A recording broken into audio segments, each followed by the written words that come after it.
Sahabat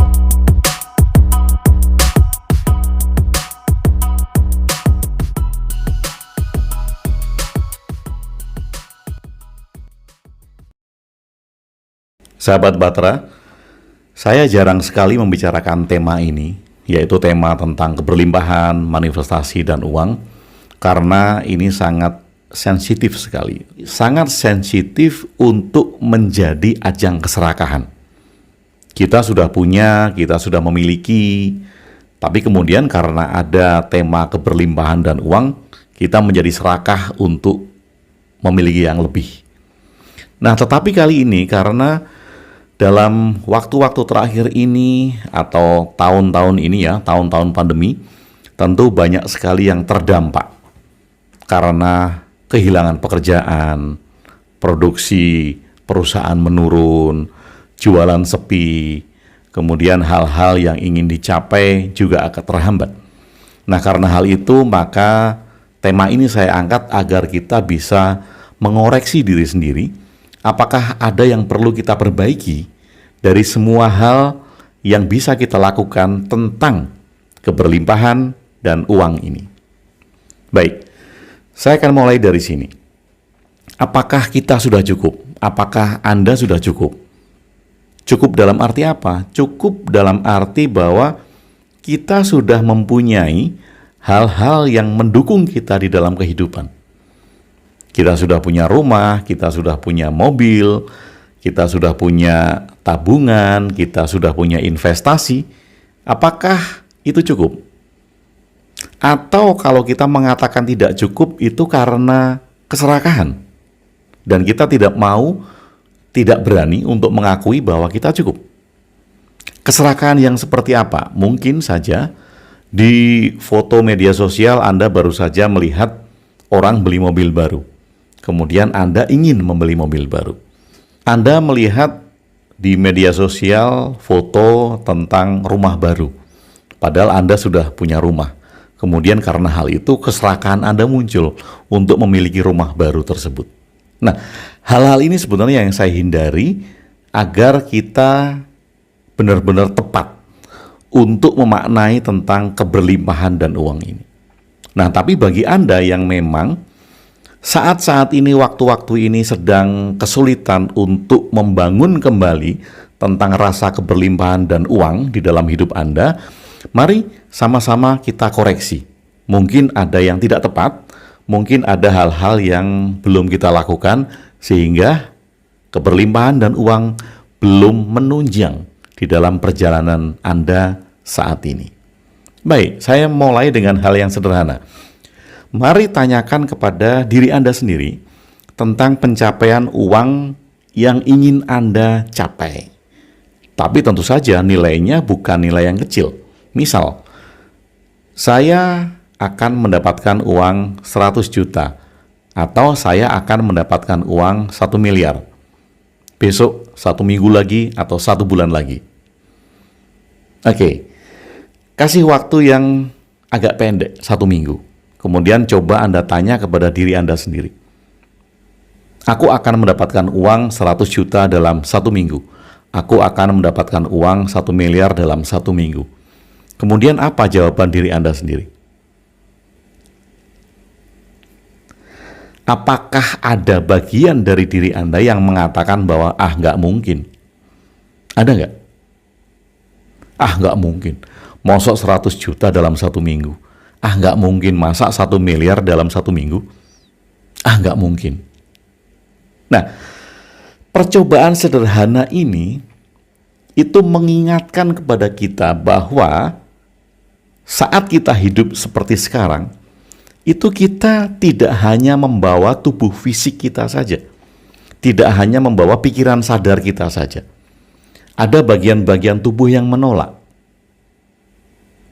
Kalau ada bagian-bagian tubuh yang menolak, maka di sini kita sadar, setiap hal yang ingin kita lakukan, setiap hal yang ingin kita capai, sangat mungkin sekali ada kontra di dalam diri kita. Dan ketika ada kontra di dalam diri kita, maka hal itu akan sangat sulit sekali untuk kita wujudkan. Oke. Kemudian, Apa yang menyebabkan kita untuk mengatakan bahwa itu tidak mungkin? 100 juta dalam 1 minggu, nggak mungkin.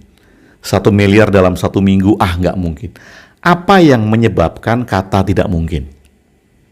Oke, yang menyebabkan adalah pengalaman-pengalaman masa lalu. Oke, Anda punya pengalaman dengan pekerjaan Anda. Anda punya pengalaman mendapatkan gaji. Anda punya pengalaman mendapatkan uang dari hasil bisnis, dari hasil penjualan, dari hasil apapun juga di masa lalu Anda, hari-hari belakangan Anda. Nah, kumpulan-kumpulan pengalaman itulah yang kemudian menjadikan bagian terdalam dari diri Anda menolak atas hal-hal yang terlihat tidak logis ketika Anda ungkapkan. Misalnya demikian, pekerjaan Anda itu membawa sebuah pengalaman bahwa gaji Anda adalah 5 juta sebulan. Ini misalnya. Kalau 5 juta sebulan, 1 tahun, 5 kali 12 itu ada 5 kali 12, 60 juta. Setahun Anda mendapatkan 60 juta. Sebulan gaji Anda 5 juta. Oke. Kemudian saat ini Anda mengatakan dalam 1 minggu aku mendapatkan 100 juta.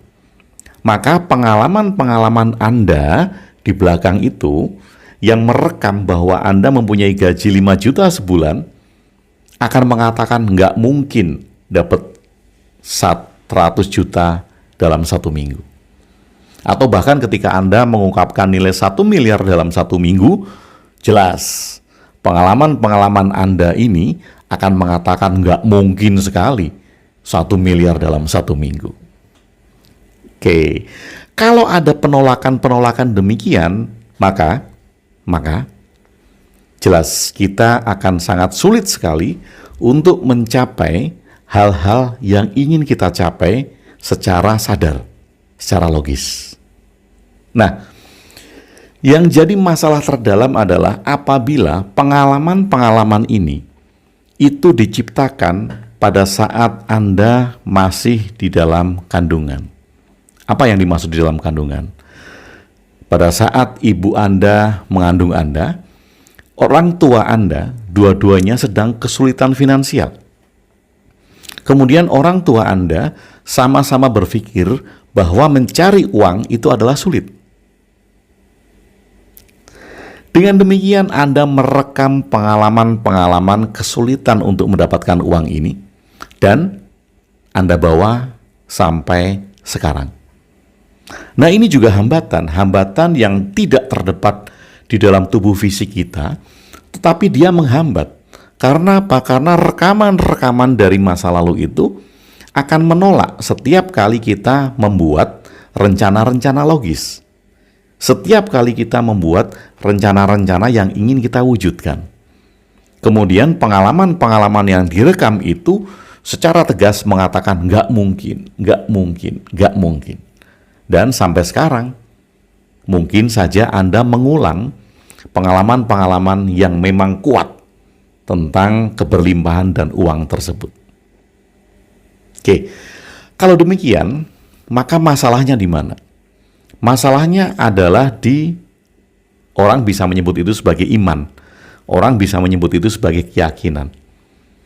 Keinginan tentang keberlimpahan dan uang sebetulnya bisa diciptakan dengan iman yang sederhana. Bukan dengan iman yang kuat ya, tetapi dengan iman yang sederhana. Bagaimana sih iman sederhana itu? Oke. Kalau iman yang kuat, kita bisa menguatkan iman ini, keyakinan ini. Anda bisa melakukan visualisasi, Anda bisa melakukan afirmasi, Anda bisa melakukan vibrasi yang Anda bangun dengan perasaan-perasaan Anda. Tetapi, iman yang kuat ini hanya didasarkan atas pikiran logis. Kita mungkin berpikir bahwa saya sudah bervisualisasi. Kita mungkin berpikir bahwa saya sudah berafirmasi. 100 juta, 100 juta, 100 juta, atau 1 miliar, 1 miliar, 1 miliar. Itu afirmasi. Mungkin kita berpikir logis bahwa kita sudah melakukan hal itu. Dan kita merasa bahwa kita sudah menguatkan iman kita atau keyakinan kita atas hal yang ingin kita capai. Tetapi, sahabat Bahtera, bila kita hanya bervisualisasi, berafirmasi, dan bervibrasi secara logis, dengan kita mengatakan bahwa saya sudah kuat kok afirmasi setiap hari, saya sudah kuat kok bervisualisasi setiap hari, saya sudah kuat kok memvibrasikan perasaan-perasaan positif saya tentang keinginan-keinginan tersebut. Tapi sadarkah kita bahwa tubuh kita itu bukan tubuh fisik ini saja?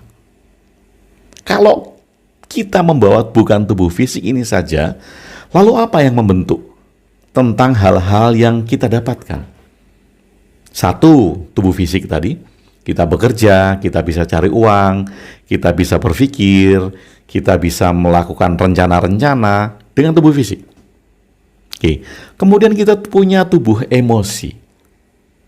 Bagaimana emosi saya ketika ada sebuah rencana yang ingin saya dapatkan?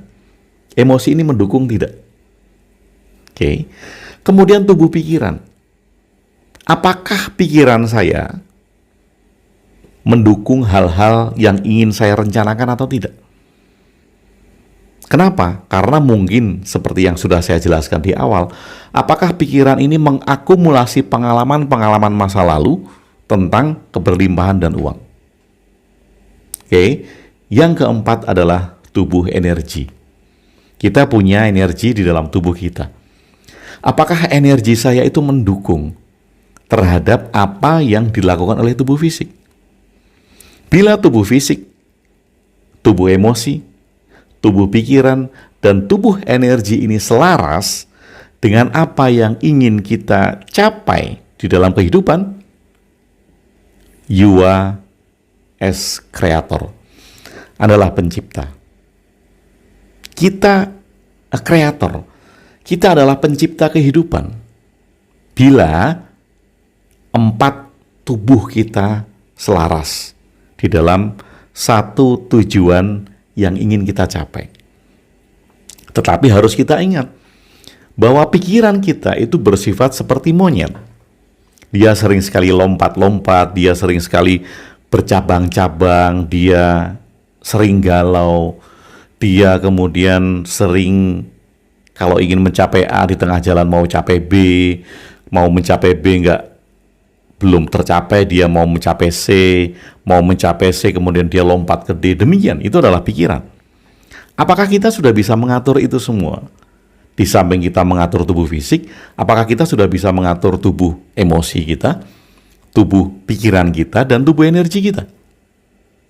Nah, dengan hal yang sederhana, kita akan mengkoreksi ini. Tetapi dengan catatan, agar kita tidak melakukan ini dengan dorongan keserakahan. Kita mesti harus sadar betul apakah kita sudah cukup, apakah saya sudah mempunyai, apakah saya sudah memiliki. Saya berikan contoh yang sederhana. Anda sudah punya satu mobil, kemudian Anda ingin beli mobil baru. Untuk apa mobil baru itu? Apakah itu hanya keserakahan Anda? Untuk gengsi? Untuk ditunjukkan kepada semua orang bahwa Anda kaya, bahwa Anda punya sesuatu yang lebih? Atau ada manfaatnya? Nah, ini yang harus kita garis bawahi. Bahwa keberlimpahan dan uang, apa manfaatnya bagi Anda?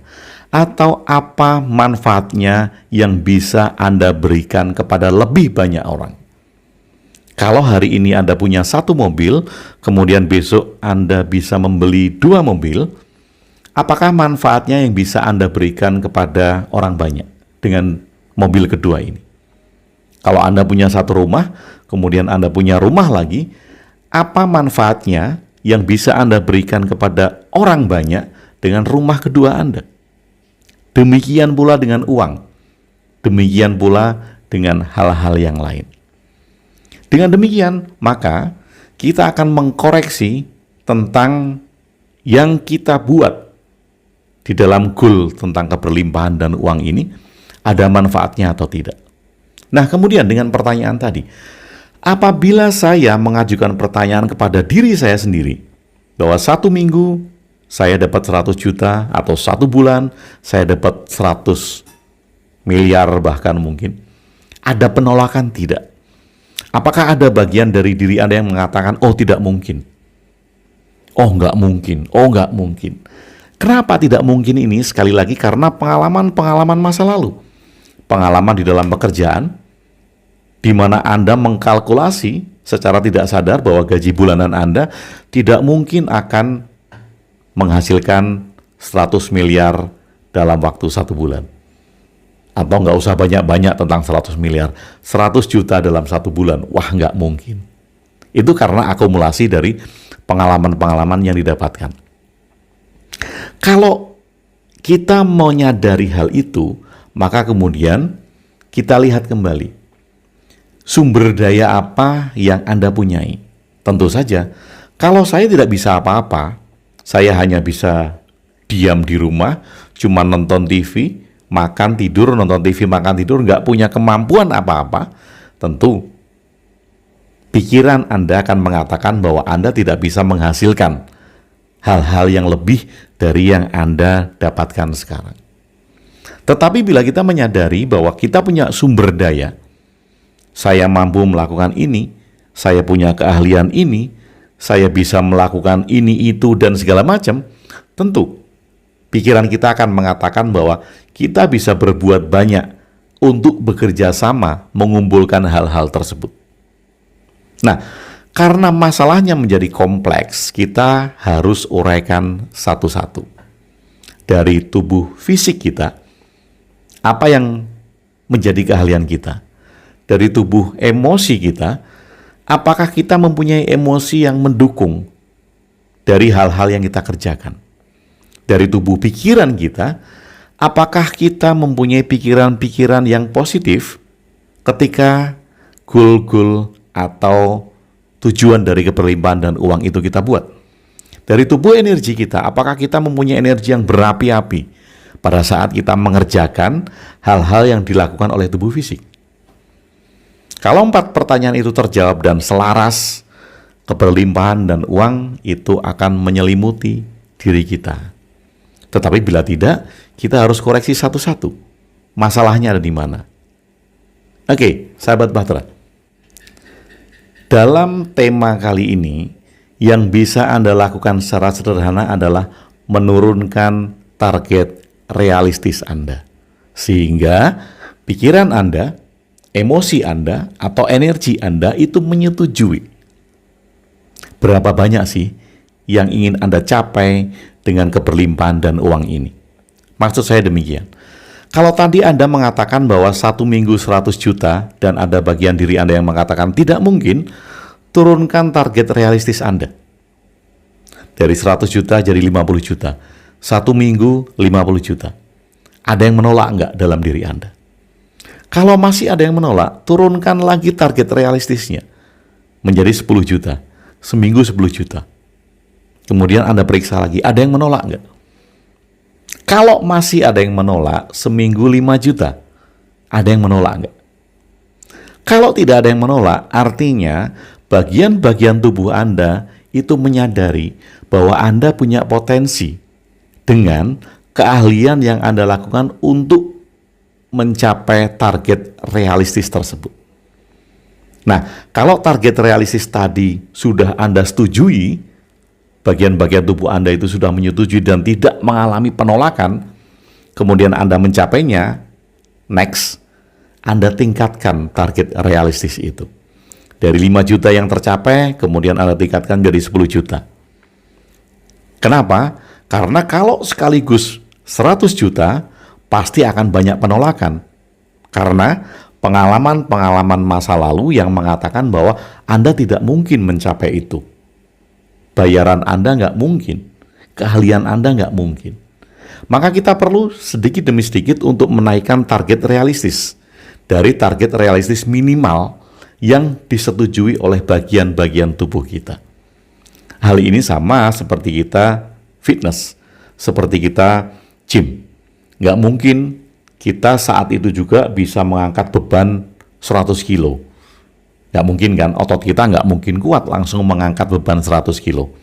Kita akan mulai dari 5 kilo, 5 kilo kuat jadi 10 kilo, 10 kilo kuat dari 15 kilo, 15 kilo kuat jadi 20, demikian seterusnya. Dan ini sama. Yang terpenting adalah kita menyadari bagian tubuh kita menolak di target yang kita tentukan dengan jumlah yang tidak mungkin. Kemudian kita turunkan target realistisnya sampai semua bagian tubuh kita menyadari dan menyetujui. Yang harus kita ingat adalah apabila ada bagian tubuh kita yang tidak menyetujui, artinya kita mempunyai pengalaman-pengalaman masa lalu yang tidak mendukung. Entah itu pengalaman tentang kehidupan yang mengarahkan kita kepada sesuatu yang susah, sesuatu yang tidak mungkin kita capai, atau pekerjaan-pekerjaan kita yang kemarin-kemarin dengan akumulasi memori bahwa kita tidak bisa mengumpulkan uang yang ingin kita capai tersebut.